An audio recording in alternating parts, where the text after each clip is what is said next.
Black Flame of the Amazon, featuring Harold Noyce, world-famous explorer in person.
In the last episode, little Jimmy Brady prevented a calamity by shooting a big pirarucu, an enormous South American river fish which was attacking the canoe.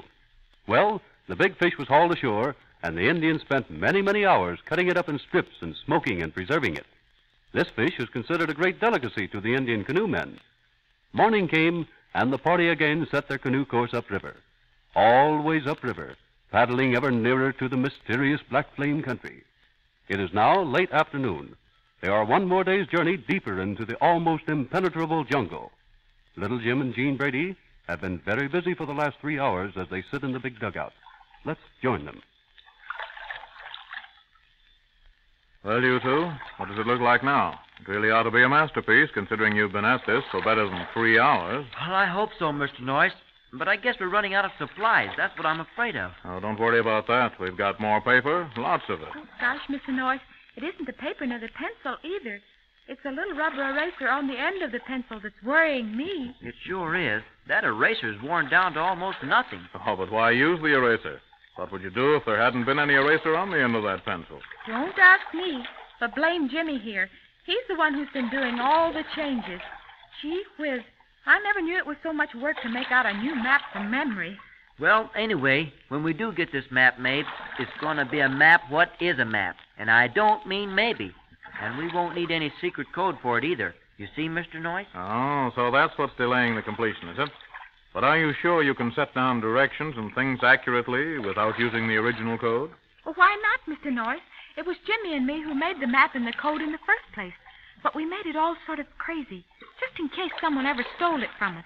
When Daddy wrote home asking for the map, he told us it was risky, that there were others just itching to get their hands on it. You bet, Mr. Noyce. And Jean and me, well, we just didn't want to take any chances. So when we copied the map from the book in the public library back home, we drew lines in the wrong place. And you felt sure that by doing so you could fool anyone, any stranger trying to read it? Well, that's what we thought, Mr. Noyce. And why not? It was a puzzle, all right, all right. For instance, if a little river on the map in the library was shown as flowing, well, let's say southwest, we changed it to flow south. On our map, I mean. Sure thing. And if the map showed where two rivers joined and were supposed to swing right, we made it read swing left. But all the errors were explained in a little separate sheet, written in secret code. Well, now, as I understand it, you aren't using the code at all. In other words, the map you've been drawing from memory is as near true in every detail as you can remember. Yes, Mr. Noyce. And here it is. Take a look at it. We may have some little errors, maybe plenty of them, but not enough to do much harm. Here, take a look. Uh-huh. It's rather smudged, isn't it? But quite readable. Smudged is right. That was Jimmy with his eraser. Say, Miss Brady, I may have done a lot of erasing, but why? I'm asking you why. Because you wanted to change it, wasn't that it? All right, I wanted to change it, but why? I'll tell you. Because you insisted that rivers and landmarks and things that I drew in were in the wrong place. Well, weren't they? Well, how should I know? You said they were. And heck, if you say so, well, I guess I might as well agree as argue with my sister. Well, taking everything into consideration, I think this map you've just made from memory, by Jove, it looks like a masterpiece. Maybe it looks like a masterpiece to you, Mr. Noyce. But with all the changes and rubbing out and redrawing that Jimmy did, it looks like something the cat dragged in after a rainstorm. Oh, never mind, Jimmy. Jane's just teasing. The map's all right. And now let's get together and we'll see what we shall see. Now then, right now we are about here on the map. Yes, Mr. Noyce. I figured it was something like that. Uh-huh. And this round mark here, we should be there sometime tomorrow. Oh, what does this round mark mean? Rapids in the river, or does it signify a whirlpool?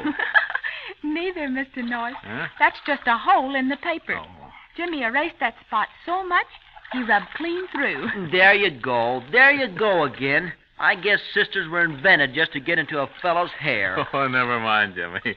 The next map we need, we'll just have Miss Jean do all the map making, and then it'll be your turn to joke, eh? And that'll be swell, believe me. Well, now that that's settled, let's get busy again. But first, let me get my own map here. I want to compare something. Now then, you see here on my map where these two rivers join? Yes, sir. Yes, that's for the Wapays and the Paparee. Mm-hmm. Now, we already have taken the Paparee route, and we're just about here on it. You see those marks? Yes, sir. Now, those represent the rapids we just passed. Oh, yes, that's it, all right. Now then, I want you to point out to me on your map just where you think we are. All right, Mr. Noyce. Now you see this mark right here? Uh-huh. I'd say we were right here. Uh-huh. So far, so good. Jimmy, you're a pretty good map maker at that. Now, let's see. Oh, Jimmy, see here. Look at this line here. It looks like a river, but if it is, it's an unknown one, for it's not represented on my standard map here. Oh, but Mr. Noyce, that's just it. Hmm? You see, this river is a secret river. It can't be entered from this river we're on. It goes underground in a cavern at this point right here. Yeah, strange. Very strange. But how do you get to it? Well, there's supposed to be a mountain peak as a landmark, and we have to leave this river we are on and then travel through the jungle toward that mountain peak. Then is that where the Black Flame is supposed to be? Oh, no, Mr. Noyce. But this secret river runs into the Black Flame country. I see. And now then, just where on your map is the place where your dad is being held a prisoner? Well, we're not sure of the exact spot, but it must be somewhere around here in these mountains. Uh-huh. About 500 miles westward up this unknown river. Yeah, but Jimmy, that is near the Lake Guadavita country.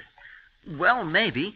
But anyway, we'll have to hit the trail into the jungle sometime soon. Yes, but how did your dad ever penetrate so far into the jungle in the first place? I can't understand that. Well, you see, he had a native Indian guide. Daddy called him Ep42 or something like that. Uh-huh. Oh, the name was much longer, but Daddy cut it short to just Ep42. He was an educated Indian, Mr. Noyce. It seems that he spent some years in the Catholic mission someplace. He could speak Spanish, and he even spoke some broken English. Mm-hmm. Well, do I understand then that this Ep42 is an up-country Indian? Well, he must have been, Mr. Noyce, for he knew the rivers and the trails. He was the one who guided Dad. You see, Dad had saved his life once. I don't know how, but he did. Then your dad made a lifelong friend. Yes, I can understand that all right. In some tribes, gratitude is an outstanding thing. Save a life, and the owner of that life feels that the life saved belongs forever after to the one who saved it. Yes, and one thing more. Daddy said this Ep42 was the son of a chief or something. Wasn't that it, Jimmy? That's right, Mr. Noyce. The son of some big chief, and someday expected to be chief himself. Ah, hereditary chief. Yes, that's the custom among many of the tribes, especially in the upriver country. It's just a remnant of a long-dead civilization which existed centuries ago. Mr. Noyce, Yeah? shouldn't we make some attempt to find this Ep42 Indian? If we could locate him, everything would be just hunky-dory. Yes, and we can do that. We'll make inquiries pretty soon. Look ahead of you. We're paddling toward a fork in the river. In just a few moments, you'll see what I mean. I've been keeping this as a sort of a surprise. Mr. Noyce, have you actually been up this river before? Gosh, there's so many rivers here. Yes, I was up this same river, not quite 3 years ago. This time, if I follow directions as given on your map here, well, we'll take the fork that branches left, whereas previously I went the other direction, toward the south. There it is. Look, Jimmy, a real wooden house.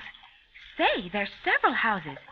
Is this a mission or something, Mr. Noyce? No, it's a trading station, a raw rubber station.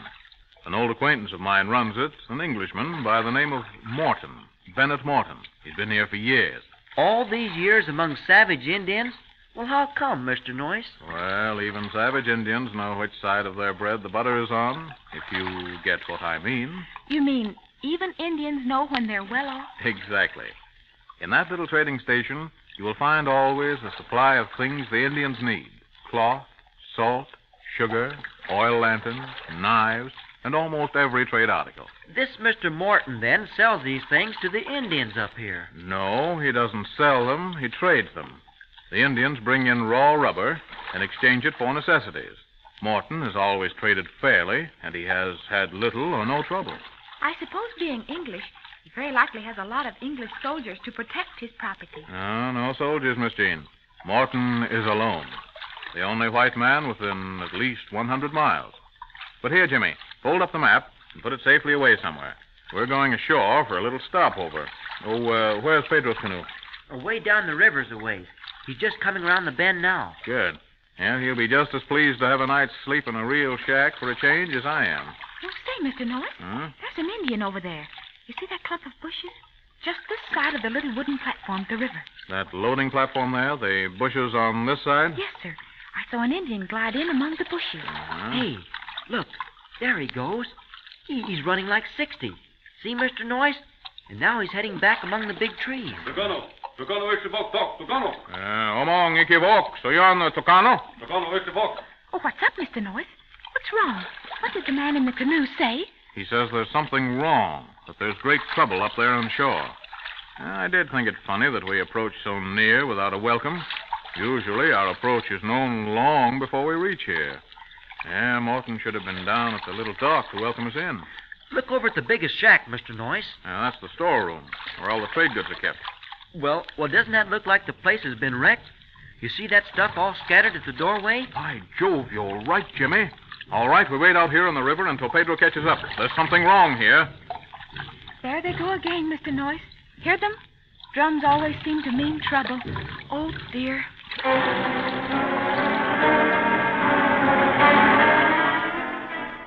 Drums. Out of the hush of the jungle comes drums that throb and throb. What do they say this time? What terrible message are they speaking? What happens at that little trading station? Where is Bennett Martin? Has the trading station been ransacked by hostile natives? Or is this some more of Butch Grogan's work? Tune in next time for another chapter of The Black Flame of the Amazon.